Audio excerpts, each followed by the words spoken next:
Now available in paperback and Kindle Unlimited, E-Steam: The Sands of Time. It's action and adventure in ancient Egypt in this terrific teen time travel romance. Get your copy of E-Steam: The Sands of Time at your favorite online bookseller today. In a recent interview with Fat Joe, actress Rosie Perez alleges that director Spike Lee told her she had to sleep with him in order for her to secure that role in that classic 1989 movie.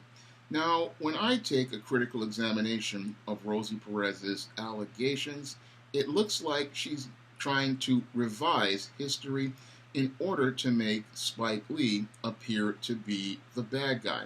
And it looks like she's trying to revise history in an effort to try to make Spike Lee the bad guy so that she won't have to deal with all of her scandalous behavior that she participated in order to secure that role.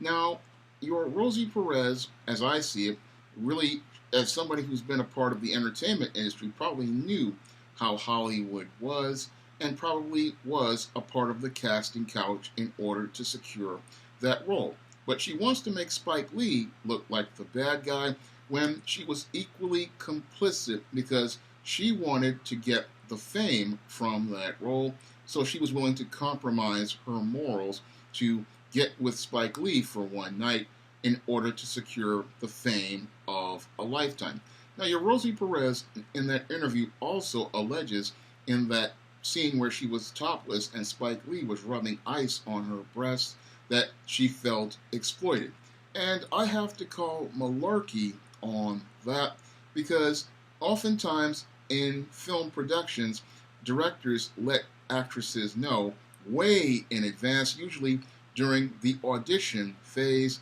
what this role is going to require. And usually, even before the actress goes on the audition and she talks to her agent, the agent will let her know what this role requires if there's nudity involved, and that's even before they get the script. So your Rosie Perez right here, when she says she felt exploited, is completely full of it because inside the entertainment industry, usually most actresses are told up front if a role requires nudity, and that's usually either during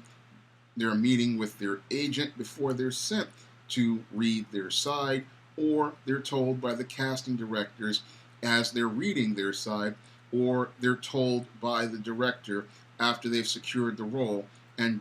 even before they've been given the script. They are usually told up front if a film requires nudity, and they usually know up front whether they're going to have to appear nude in nude scenes. And usually, once a actress is told this, they have a choice of either going ahead and trying to cast for that role or work in that role, or they can choose to decline that role before they even take it. And these are all things as related to the union because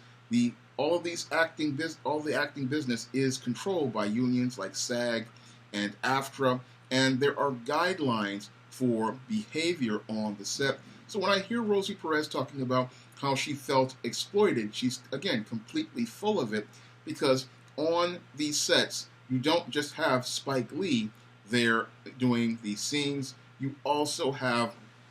a cinematographer, you have lighting people, you have not extras, but other grips and best boys. I mean, these scenes are not filmed in a room all by themselves with one guy and a camera. No, there's an entire staff around her. And for your Rosie Perez to sit there and say that she's exploited in that scene and do the right thing 30 years ago is just a complete pile of hogwash because you're sitting there saying you felt exploited by the black man, but in films where she was with white men like Woody Harrelson and many other films that she has done, she doesn't say anything about feeling exploited in those cases. And your Rosie Perez has a long record of doing nude scenes in different films like White Men Can't Jump and other artsy-fartsy type films. But Spike Lee's the one exploiting her, but these other white men are not exploiting her. This is the same silly argument that Lisa Bonet tried to propose, and as related to her career with Bill Cosby, saying that he had a dark spirit in an effort to demonize the black man. But when she was out here being in these nude scenes and sex scenes with white men, it wasn't a problem. But it's only a problem with the black man. And what Rosie Perez is trying to do is turn Spike Lee into the same kind of black brute that the mainstream media wanted to turn Bill Cosby into by its narrative as related to Bill Cosby. And in some ways, this is some kind of karma for your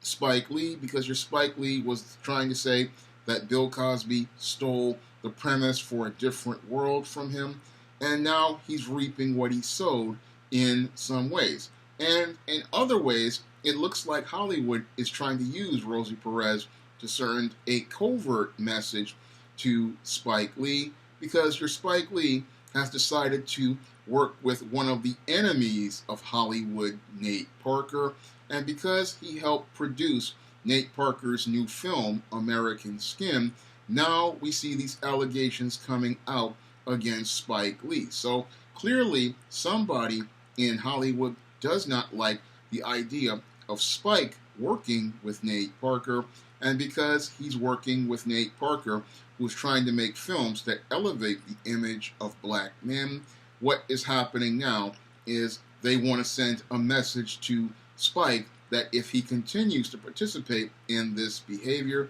they have a way to punish Spike Lee the same way they would punish Bill Cosby, because once you go outside the narrative of Hollywood, Hollywood now sees you as a villain, and because they see you as a villain and a threat to their system of white supremacy, they're going to send a message that they can punish you at any time. And this is what's being done to Spike Lee right now with these allegations by Rosie Perez, who, as I see it, is again trying to revise history to make herself into a victim when she was not a victim at all. Anybody who knows the entertainment industry knows that women oftentimes trade their bodies in exchange for roles in movies, and oftentimes they do this in an effort to elevate their careers, and they'll do this on